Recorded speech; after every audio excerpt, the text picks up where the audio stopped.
Vishwambhara Vishwambhara Vishwambhara megastar నటించిన విశ్వంబర మాటే ప్రతి నోట వినబడుతుందండి ఈ మధ్య. ఎందుకంటే ఈ సినిమా రిలీజ్ డేట్ ఎప్పుడు ఈ సినిమా విడుదలవుతుంది అని ప్రతి ఒక్కరు కూడా ఈ సినిమా కోసం ఎదురు చూస్తున్నారు. ఈ సినిమాకి సంబంధించిన టాక్ ఏంటంటే జగదేక వీరుడు అతిలోక సుందరి.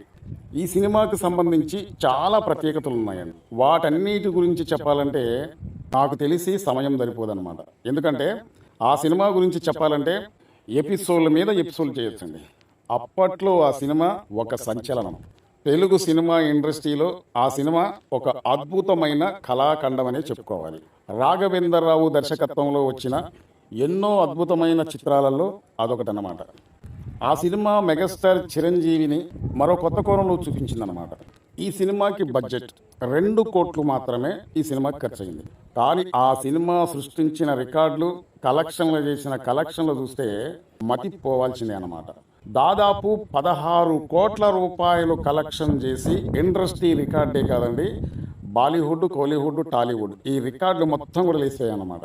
చిరంజీవి గారి సినీ జీవిత చరిత్రలోనే మునుపెన్నడూ కూడా రాని కలెక్షన్లు ఆ సినిమా చేసిందండి. మరి ఇప్పుడు ఆ సినిమా గురించి ప్రత్యేకంగా నేనెందుకు చెప్తున్నానంటే అలాంటి కథ చిరంజీవి గారికి ఎప్పుడు కూడా ఇంతవరకు రాలేదండి. ఆ మధ్యకాలంలో అంజీ సినిమా అతను చేసింది, కానీ వాళ్ళు అనుకున్నంత ఇదిగా సినిమా లేదు. మరి ఇప్పుడు మెగాస్టార్ చిరంజీవి గారు ప్రతిష్టాత్మకంగా ఈ సినిమాని కొన్ని వందల కోట్ల రూపాయలు ఖర్చు పెట్టి విశ్వంబర సినిమా ఎందుకు తీస్తున్నారంటే చిరంజీవి గారి కోరికాటండి.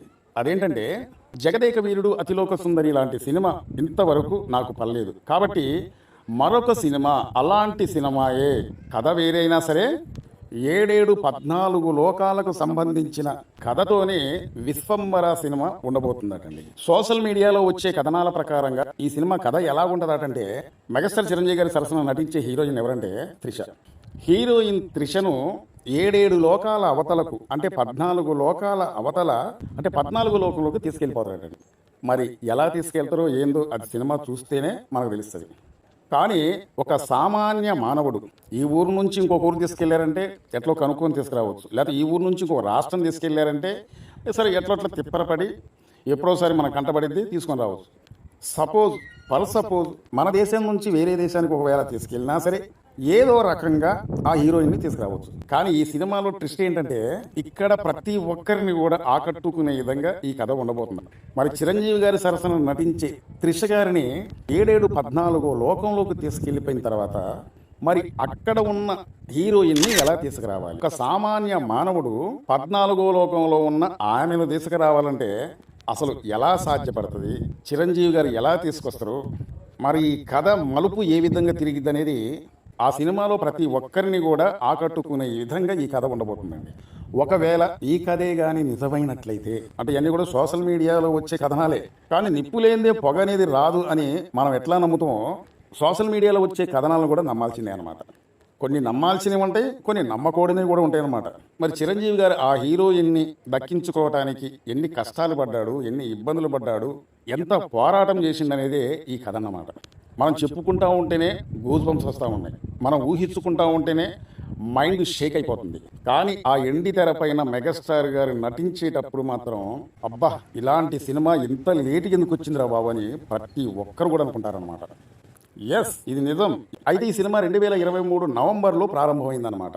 కానీ 2025 సంక్రాంతి కానుకగా ఈ సినిమా విడుదలవుద్దని అనుకున్నారు. కానీ అనుకోకుండా ఒక గ్లీమ్స్ అనేది విడుదల చేసిన తర్వాత చాలామంది ఆ గ్లీమ్స్ పైన విమర్శలు చేశారండి.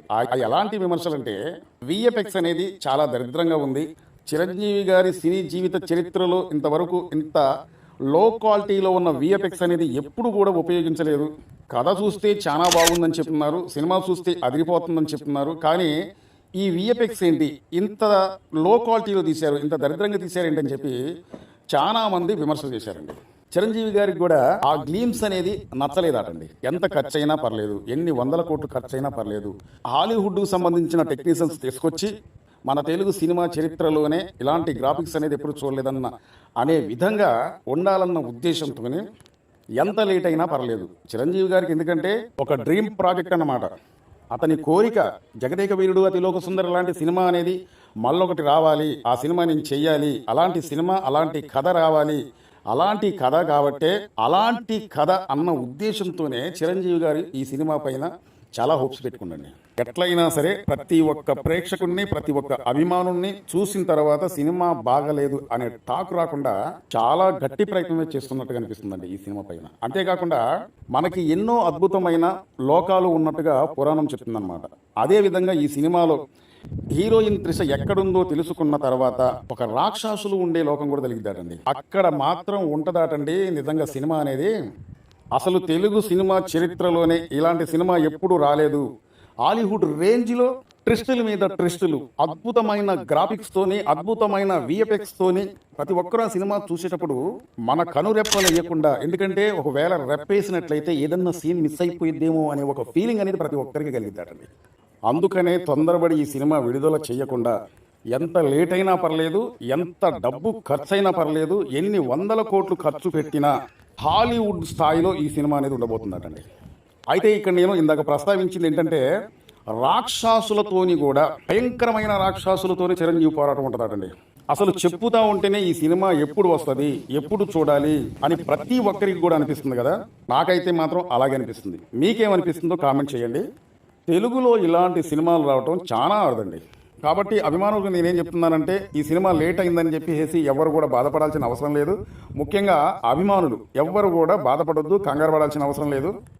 లేటుగా వచ్చినా కానీ లేటెస్ట్గా రికార్డు బద్దలు కొడతాడు మెగాస్టార్ చిరంజీవి.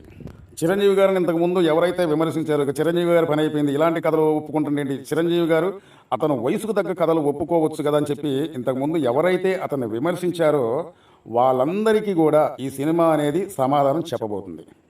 ఎందుకంటే మెగాస్టారే, అతని రికార్డు అతను తప్ప మరెవ్వరూ బదలగొట్టలేరు అనమాట. ఇదండి ఈ రోజు వీడియో. మా వీడియో చాలా మంది చూస్తున్నారు కానీ సబ్స్క్రైబ్ చేసుకోకుండా చూస్తున్నారండి. మీరు సబ్స్క్రైబ్ చేసుకుంటే మమ్మల్ని ఎంకరేజ్ చేసినట్లు లెక్క. మీరు సబ్స్క్రైబ్ చేసుకున్నంత మాత్రాన మీకు ₹1 కూడా ఖర్చు అయ్యేదేం లేదు.